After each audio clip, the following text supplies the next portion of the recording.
Hi guys, dinner tayo. For today's video, gusto ko tong munggo kasi sa Pinas, mahilig nanay ko magluto ng munggo. Kaya gusto ko ng munggo. At itong ampalaya, nung bata pa ko, ayaw ko nito kasi mapait. Pero ngayon, 30s, kailangan na natin ng ampalaya para hindi tumataas yung sugar natin sa katawan.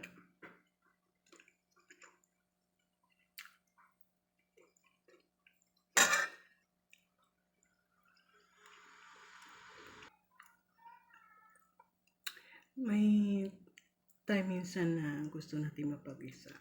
Kasi nga, minsan nakakaranas tayo ng mental breakdown, hindi maganda yung gising natin or yung mga nasa paligid natin.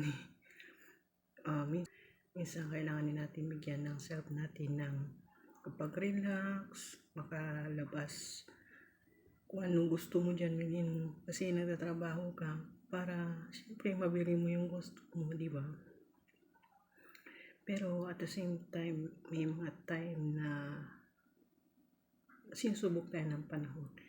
Like, dito sa Taiwan kasi, wala tayong family, wala tayong relatives. So, usually, nangyayari is yung second family natin is yung friends natin. Then, minsan, hindi maiwasan na merong hindi pagkakaintindihan, which is normal yun sa magbabarkada, mag-friendship, and sa time na yun, hindi naman lahat ng barkada naglalast forever.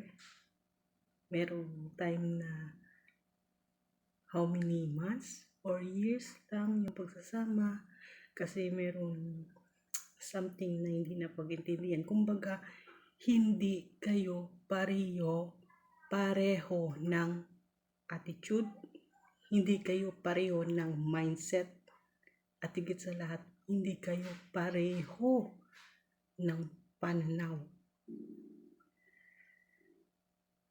Sa tagal ko na dito sa Taiwan, magpo 14 years na ako. Pero marami din akong nakilala mga friends. Natuto din ako sa kanila.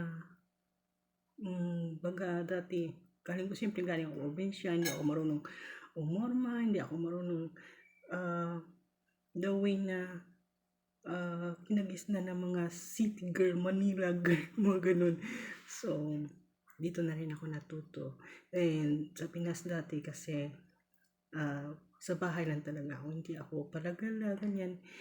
Syempre dito sa Taiwan, may time na boring tayo, kailangan natin mag-day off para mag-unwind, para i-relax yung sarili natin. So, kailangan natin maghanap ng mga friends. And then, during the time na kasama natin mga friends natin, may nakikilala tayo ulit na panibago hanggang sa dumadami na yung mga friends natin. Pero, darating yung time na merong talagang taliwas yung isang kaibigan, taliwas yung kanyang paniniwala or yung attitude niya. Minsan, kasi hindi natin mababasa kung ano yung tumatakbo sa isip ng isang tao. Sa akin lang is, for example, kung may friend ka, then meron silang misunderstanding ng isa mong friend, ang gawin mo is huwag mong pakialaman, huwag mong sausawan, huwag mong diretsuhin sabihin sa kanya na sinabi ni Juan ito.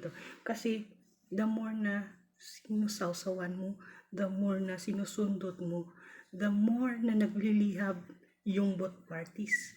Alam mo ba yun? Dapat kasi makinig ka lang.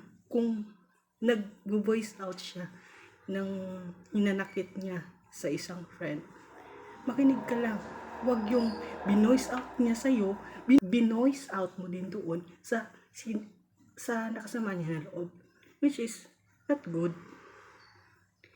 Kasi, the more na ginagawa mo yan, the more na nag-aaway yung dalawa, imbis na kumalma, the more na nagtitrigger yung anger sa puso nila. So, imbis na magkabati na sana sila, sinawsawan mo, wala na. Mas lalo lumala yung sitwasyon. So, minsan, nakakapagod na pakibagay sa mga tao. Ginawa mo na ng best mo, pero yun pa rin. Itong sasabihin ko lang, sa 14 years ko dito sa Taiwan, marami na akong nakasalamuha na kaibigan, marami na akong naobserbahan na attitude, marami na akong nakilala. Dito ko talaga malalaman at nababasa ang isang tao. Once ang isang tao, example, yung ka-close friend niya, nagkaroon sila ng misunderstanding, then, yung issue, pinakalat niya, asahan mo, next, pag ikaw na yung naging kaaway niya, gagawin niya yun sa'yo.